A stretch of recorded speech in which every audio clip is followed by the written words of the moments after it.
Hello everyone, welcome back to our channel. ఈ వీడియోలో dogs కోసం చెప్పాలనుకుంటున్నాను.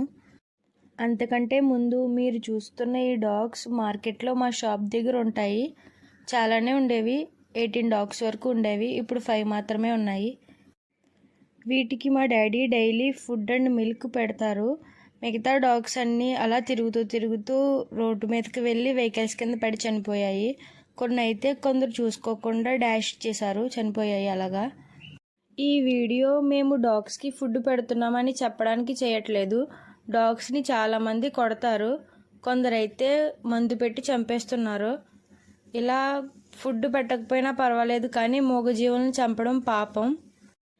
ఇలాంటి పాపాలు చేస్తూ గుడికి వెళ్ళి పూజలు చేసి వ్రతాలు చేసి ఉపవాసాలు ఉండి ఈవినింగ్ టైంకి ఒక డాగ్కి ఫుడ్ పెడతారు.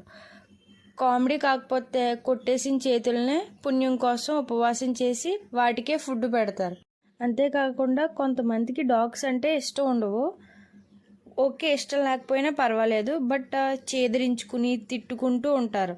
అలాంటి వాళ్ళు డాగ్స్ని ఇంట్లో పెంచుకోకపోయినా పర్వాలేదు. కనీసం బయట ఉండే స్ట్రీట్ డాగ్స్కి ఒక్క రోజైనా ఫుడ్ పెడితే అవి ఎంత ప్రేమ చూపిస్తాయో మీకే అర్థమవుతుంది. పోనీ ఇష్టం లేకపోయినా పర్వాలేదు, ఫుడ్ పెట్టక్కర్లేదు, బట్ కొట్టకండి.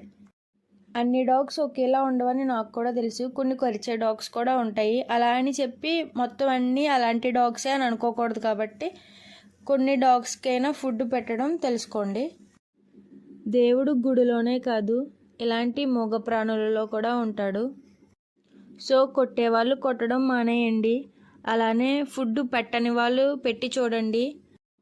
ఓన్లీ డాగ్స్నే కాకుండా అదర్ యానిమల్స్, బర్డ్స్ ఉంటాయి కదండి, వాటికి కూడా ఫుడ్ పెట్టడం మంచి పద్ధతి.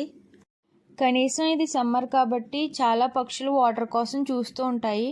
మన మేడ మీద కానీ మన ఇంటి దగ్గర గోడ ఏదైనా ఉంటే గోడ మీద కానీ వాటర్ గ్లాస్తో కానీ బాక్స్తో కానీ పెడుతూ ఉండండి. Thank you everyone. Subscribe to my channel.